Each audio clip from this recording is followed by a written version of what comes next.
Good morning student.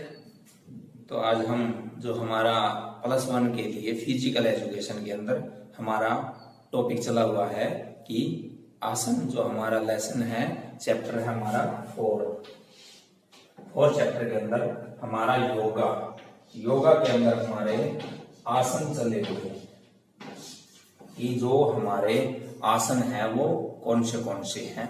तो आज हम लेसन 4 के अंदर, योगा लेसन के अंदर जो हमारा है उसके अंदर आसन करते हैं कि गोमुख आसन किस प्रकार होता है। गोमुख आसन, मत्स्यासन, फिर पवन मुक्तासन, धनुरासन और वक्रासन और वज्रासन। आज हम ये 6 आसन हैं, इनको आपको वीडियो के माध्यम से अभी आपके सामने इनकी जो भी मुद्रा होती है, स्थिति होती है, उसका भी आपके सामने वर्णन करेंगे कि जो भी हमारे ये आसन हैं कि इनके आसन कौन से हैं और इनसे हमें क्या क्या लाभ होता है, कि इनसे क्या क्या हमें आसन करने से कौन सी सावधानियां बरतनी चाहिए और इन आसन से हमारे कहाँ, कौन से अंग पर या शरीर के कौन से भाग पर असर वगैरह, मांसपेशियों पर या कोई भी अंग है, किस प्रकार का प्रभाव पड़ता है। ये सभी के सभी हम इसके अंदर आज जो हमारा लेसन अभी बचा हुआ है, अभी आपके सामने वीडियो के माध्यम से इन आसन की सभी कार्य विधि को आपको समझाएंगे और उनके सभी के साथ उसके लाभ और हानि अभी इसको आपको बताई जाएगी। सबसे पहले आप अपने शरीर को वार्म अप करेंगे, यानी कोई स्ट्रेचिंग वगैरह करेंगे। इस प्रकार भी आप कर सकते हो, अपने लेग्स के या अपनी कमर्स की स्ट्रेचिंग, हाथों की स्ट्रेचिंग, गर्दन की स्ट्रेचिंग, ताकि आप जो भी योगासन वगैरह करो प्रॉपर तरीके से कर सको। जितना हो सकता है आप अपनी स्ट्रेचिंग को करें ताकि आपकी जो भी कमर है उसके अंदर लचकता पैदा हो। स्टिंग पोजीशन के अंदर जो भी आपकी स्ट्रेचिंग है, आप ये स्ट्रेचिंग कर सकते हैं।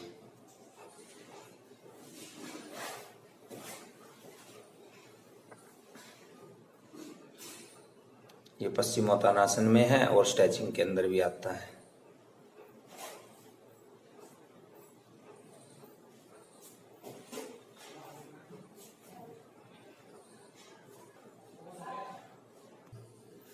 अब हम आसन की शुरुआत करते हैं। हमारा आज का आसन है कि मत्स्य आसन, कि जो इस आसन को करने के लिए हम पद्मासन में बैठते हैं। कि जैसे आपकी शुरू की पोजीशन थी, तो फर्स्ट आसन था आपका पद्मासन, उस स्थिति में बैठे अपने पांव को एक दूसरे पांव के ऊपर क्रॉस करें और एक चाप की तरह इसको बनाएं। फिर पीछे की तरफ आप लेट जाएं, पीठ के बल पीछे की तरफ लेट जाएं और दोनों हाथों से अपने टो को पकड़ें, यानी पांव के अंगूठों को पकड़ें और अपने मत्स्य को, माथे को बिल्कुल जमीन से टच करने की कोशिश करें। जितना हो सकता है आप इस मुद्रा को आसानी से, आराम से करें बिल्कुल। और अपना जो सेंटर पार्ट है, यानी जो चेस्ट का हिस्सा है, उसको आप ऊपर की तरफ उठाएं जितना हो सकता है।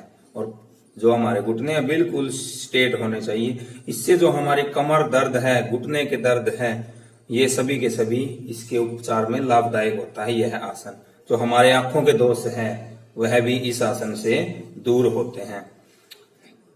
जब अगर हम इस आसन को नियमित करते हैं, यानी रोज डेली इस आसन को करते हैं, तो हम अपनी त्वचा के रोगों से छुटकारा पा सकते हैं। कि हमारी जो त्वचा के रोग हैं उनको हम आसानी से ठीक कर सकते हैं। एक बार फिर से इस आसन को करते हुए अपने लेफ्ट पांव को, फिर राइट पांव को एक दूसरे से क्रॉस करते हुए फिर पीछे की तरफ लेट जाएं और जो हमारे हाथों से टो को पकड़ें और मत्स्य को, माथे को बिल्कुल जमीन से टच करने की कोशिश करें। जितना हो सकता आप उतना करें। और यह आसन हमारे मधुमेह है, जो रोग होते हैं उनके उपचार के लिए भी सहायक होता है। और इस आसन से हमारे गर्दन और कंधे में जो तनाव उत्पन्न हो जाता है उससे छुटकारा मिलता है और हम गहरे श्वसन लेते हैं। इस आसन के अंदर हम सांस भी लेते हैं, गहरा सांस भी आप ले सकते हैं। इस आसन को शरीर के जो भी आसन हमारी बॉडी पोस्चर है उसके आसन के लिए यह बहुत लाभदायक है। कुछ इसकी सावधानियां रखनी होती है कि जो आसन करने से हमें क्या क्या सावधानी है। हमारे जो रक्तचाप है निम्न उच्च, तो उसमें यह आसान रहता है। इसमें माइग्रेन वगैरह नींद की बीमारी आती है तो इस आसन को नहीं करना चाहिए। जिन व्यक्तियों की गर्दन की चोट या पीठ की समस्या है तो इस आसन को नहीं करना चाहिए। फिर यह आसन इसको बोला जाता है मत्स्यासन। फिर बिल्कुल रिलैक्स अवस्था में पहले अपने हाथों को बिल्कुल रिलैक्स करें, फिर अपनी गर्दन को बिल्कुल सीधा करें और आराम से अपने पांव को खोलते हुए बिल्कुल आराम से अपनी पोजीशन में बैठ जाए।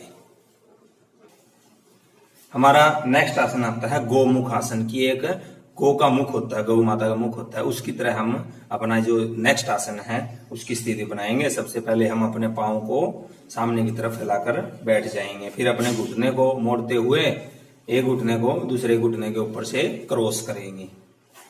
हाँ, फिर अपने दोनों हाथों को बैक साइड में ले जाते हुए अपने दोनों फिंगर्स आपस में पकड़ेंगे।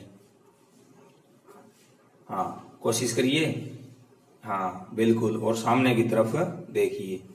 हाँ, इसको बोला जाता है गोमुख आसन। हमारे जो बाएं बाजू है, कंधे हैं, इससे मोड़ते हुए यह आसन किया जाता है।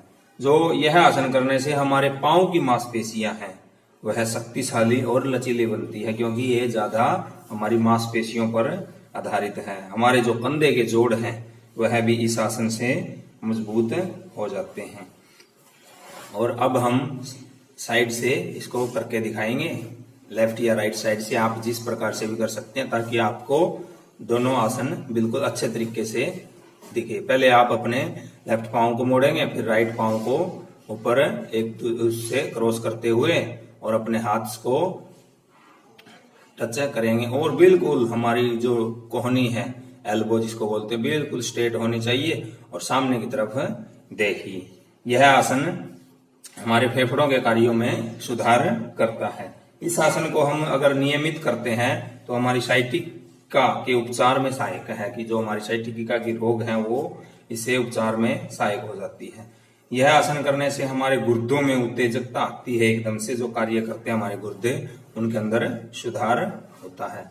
अब हम इसको बैक साइड में इस आसन को करके दिखाएंगे। अब इसको बैक साइड से आपको करके दिखाएंगे। अपने पाँव को पहले आप टच कीजिए, क्रॉस कीजिए अपने पाँव को, फिर अपने हैंड्स को आपस में कोशिश करिए पकड़ने की। जैसे दोनों उंगलियां आपकी, जितना हो सकता है आप अपनी उंगलियों को आपस में टच करने की कोशिश करें या पकड़ने की कोशिश करें। जो हमारा यह आसन है, यह हमारी तनाव और चिंता को कम करता है, कि हमारे अंदर जो भी चिंताएं वगैरह आती है उसको दूर करता है। जो हमारे मधुमेह से ग्रसित व्यक्ति है उसके अंदर भी यह जो आसन है वह लाभदायक है। और जो हमारा शरीर है, इस आसन को करने से, गोमुख आसन को करने से हमारा शरीर सुडौल और शक्तिशाली बनता है। अगर हमारे कुछ सावधानियां भी हैं इसके अंदर, कि अगर हमारे कंधे में दर्द है या पीठ में दर्द है, घुटने के अंदर दर्द है, तो इस आसन को हमें नहीं करना चाहिए। यदि हमारे घुटनों की सर्जरी हुई है तो इस आसन को बिल्कुल भी न करें। अगर हमारे घुटने की नई या पुरानी चोट है और हमारे हिप्स में भी चोट है या सूजन है तो इस आसन का अभ्यास हमें नहीं करना चाहिए। अब इसको बिल्कुल रिलैक्स पोजीशन में पहले दोनों हाथों को बिल्कुल रिलैक्स करेंगे, फिर अपने पाँव को आराम से रिलैक्स करेंगे। तो यह था हमारा गोमुख आसन। हमारा नेक्स्ट आसन आता है पवन मुक्त आसन। इसको एक पवन मुक्त आसन बोलते हैं, जैसे पवन की तरह है बनना। तो यह हमारे जो समतल जगह होती है उसी के ऊपर जो भी हमारे आसन है वह सभी किए जाते हैं। तो हम सबसे पहले पीठ के बल लेट जाएंगे। सबसे पहले हम पीठ के बल लेट जाएंगे, फिर अपने घुटनों को मोड़ते हुए फोल्ड कर लेंगे। फिर अपने दोनों हाथों से अपने घुटनों को ग्रिप कर लेंगे।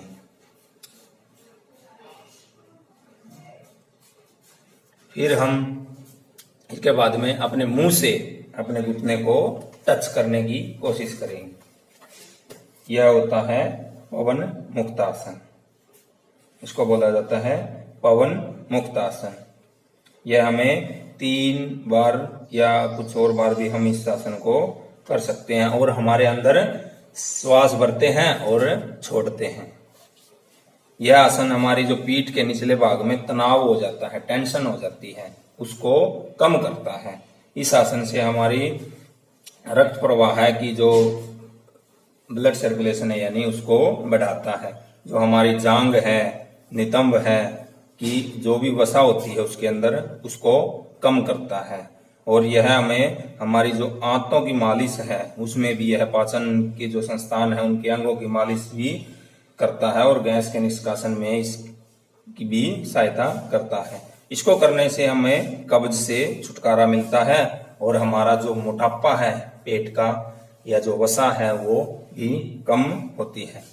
इसके कुछ असावधानियां भी होती है कि हमें कौन से आसन नहीं करने चाहिए या जो आसन करते हैं उसके लिए हमें क्या क्या सावधानियां बरतनी चाहिए। जो हृदय रोगों से पीड़ित है या उच्च रक्तचाप से यानी हाई ब्लड प्रेशर है जिसको, या हर्निया से पीड़ित है, तो उनको यह आसन नहीं करना चाहिए। और जिसकी स्लिप डिस्क होती है, इसकी जो डिस्क है वो स्लिप होती है, उसको भी यह आसन नहीं करना चाहिए। और जो गर्भवती महिलाएं होती है उनको भी यह आसन नहीं करना चाहिए।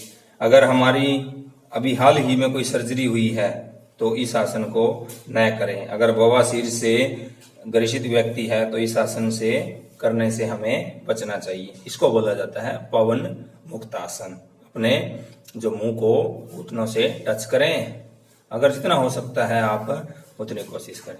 फिर इसके बाद में आप रिलैक्स हो जाएं। सबसे पहले आप अपनी गर्दन को नीचे लेके आए, फिर अपने हाथों को खोलते हुए अपने पाँव को बिल्कुल सीधा लेके जाएं और रिलैक्स पोजीशन में हो जाएं। सबसे पहले अपने दोनों पाँव को आगे की तरफ फैला दें, फिर जो अपना पाँव है यानी अपना दायां पाँव उसको मोड़ते हुए अपने हिप्स के नीचे ले आए। एक पाँव को मोड़ते हुए नीचे ले आए क्रॉस करते हुए, और जो हाथ है हमारे इसको क्रॉस करते हुए हमारा जो दूसरा पाँव है उससे पकड़ लें और जो पीछे वाला है उससे सपोर्ट करते हुए हैंड से और पीछे की तरफ देखें। जो हमारा लेवल है बिल्कुल एक होना चाहिए, बिल्कुल स्ट्रेट लेवल में देखें। जो हमारी धड़ है उसको दाईं तरफ घुमाते रहें और अपने अंदर श्वास लेते रहें और छोड़ते रहें। नाक के द्वारा सांस लें और मुंह के द्वारा छोड़ते रहें। फिर इसको आप, अभी ये थी आपकी राइट साइड, फिर आप लेफ्ट साइड में भी इस आसन को कर सकते हैं, यानी दूसरे पाँव पे भी इसी प्रकार दूसरे पाँव को पहले सीधा करें और उसके बाद में इसको क्रॉस करते हुए जितना हो सकता है इस घुटने को, और हो सकता है जितना लेके जाएं। जो यह आसन है हमारी जो मेरु रज्जु है या स्नायु संस्थान है उसमें बहुत सुधारक है, यानी हमारी रीढ़ की हड्डी है, जो भी मणके हैं उसके अंदर यह बहुत सहायक होता है। अगर हमें मधुमेह से बचना है या नियंत्रण करना है तो यह हमारे लिए बहुत लाभदायक है। जो मधुमेह बीमारी होती है उस पर बचाव व नियंत्रण कर सकता है। हमारे जो गुर्दों को यह आसन शक्तिशाली बनाता है।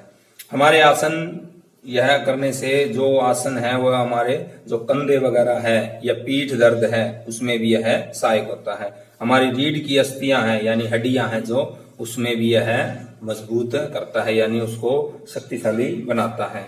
और हमारे जो ऊपर का भाग है उसके अंदर अगर वसा है उधर के अंदर तो उसको भी यह घटाता है। इससे कुछ, अब इसको आप दोबारा फिर से राइट पांव पे करेंगे। दोबारा से पहले दोनों पाँव को बिल्कुल हिलाएंगे, फिर हमारे जो राइट पाँव है इसको लेफ्ट पाँव के ऊपर से क्रॉस करेंगे और हाथ को दूसरे पाँव से टच करने की कोशिश करेंगे यानी घुटने से नीचे। इसको बोला जाता है वक्रासन, कि वक्र की तरह एक आसन बनाना। इससे सावधानियां होती है कि जो हमारा उच्च रक्तचाप हाई ब्लड प्रेशर है किसी व्यक्ति को, तो इस आसन को नहीं करना चाहिए।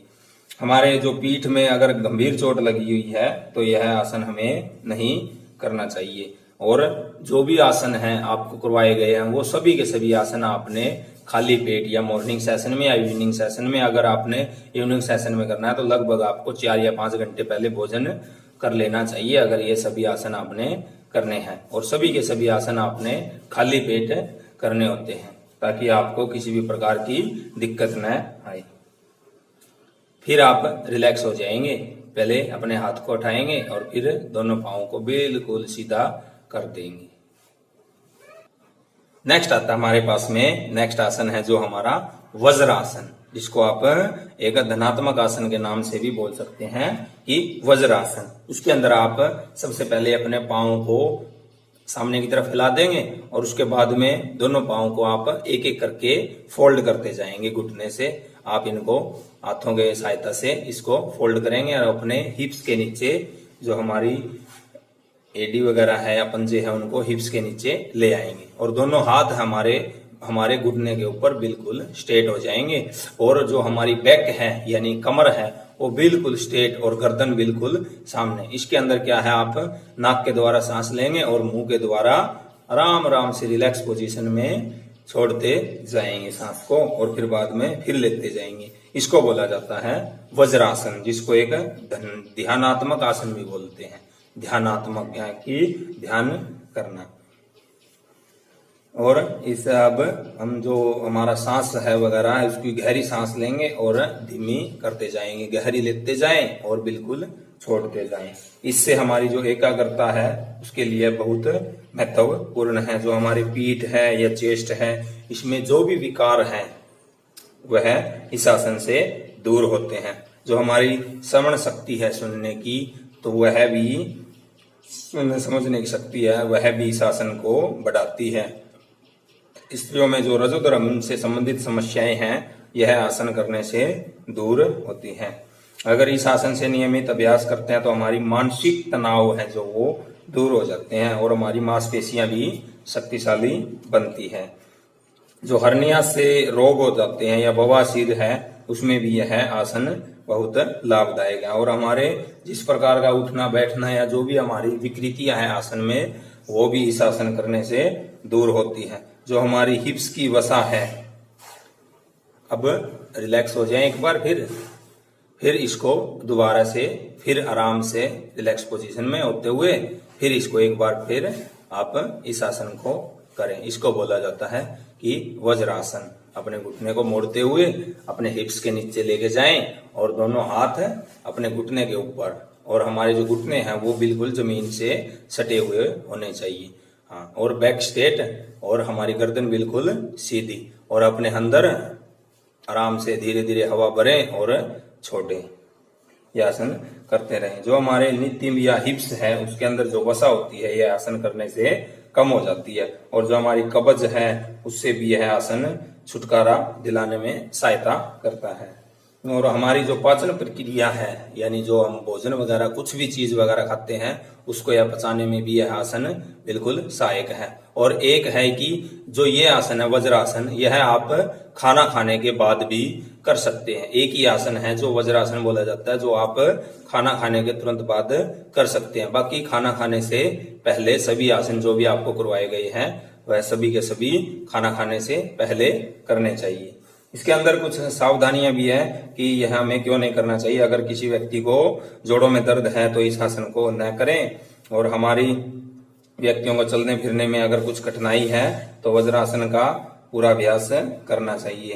पूरा सावधानी से इसका अभ्यास करें कि कई बार क्या होता है घुटने वगैरह आपस में टकराते हैं, तो इस आसन का अभ्यास आराम आराम से धीरे धीरे करें। फिर आप क्या करेंगे, इसको रिलैक्स पोजीशन में हो जाएंगे, दोनों हाथों को जमीन में टच करते हुए और अपने पाँव को बिल्कुल फोल्ड से हटाते हुए सीधा कर लेंगे।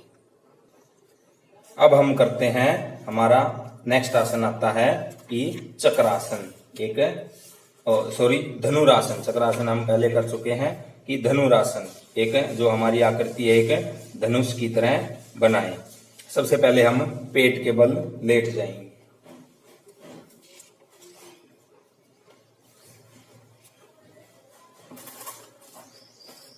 हाँ, फिर अपने पाँव को फोल्ड करते हुए, एक एक पाँव को फोल्ड करते हुए फोल्ड करेंगे, उठाते हुए फोल्ड करेंगे। फिर अपने दोनों हाथों को पीछे की तरफ कोहनियों से मोड़ते हुए पीछे की तरफ लेके जाएंगे और अपने टो को पकड़ेंगे, जो पांव के अंगूठे हैं उनको आपस में पकड़ेंगे और अपने लोअर और अपर पार्ट यानी अपने जो घुटने का हिस्सा है वो हो कमर से नीचे का और कमर से ऊपर के हिस्से को ऊपर उठाएंगे, बिल्कुल ऊपर आराम आराम से रिलैक्स पोजीशन में उठाएंगे।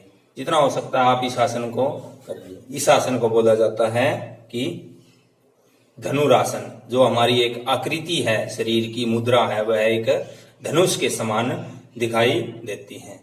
बिल्कुल इस आसन से हमें बेनिफिट है कि इस आसन से हमारे जो मसल्स वगैरह है, मांसपेशियां हैं, उनके अंदर अगर खिंचाव है तो वह शक्तिशाली बनती है। जो हमारी पेट की बीमारियां हैं वह भी इस आसन के करने से दूर हो जाती है। और हमारे जो कमर की प्रॉब्लम है, यानी कमर के अंदर अगर कोई किसी प्रकार की दिक्कत है तो इसका धीरे धीरे अभ्यास करने से हमारी कमर की प्रॉब्लम दूर हो जाती है और हमारी कमर है जो वह मजबूत बन जाती है। जो हमारी रीढ़ की हड्डी है वह भी इस आसन से मजबूत बनती है और जो हमारे पांव है या शोल्डर है वह भी इस आसन से मजबूत बनते हैं।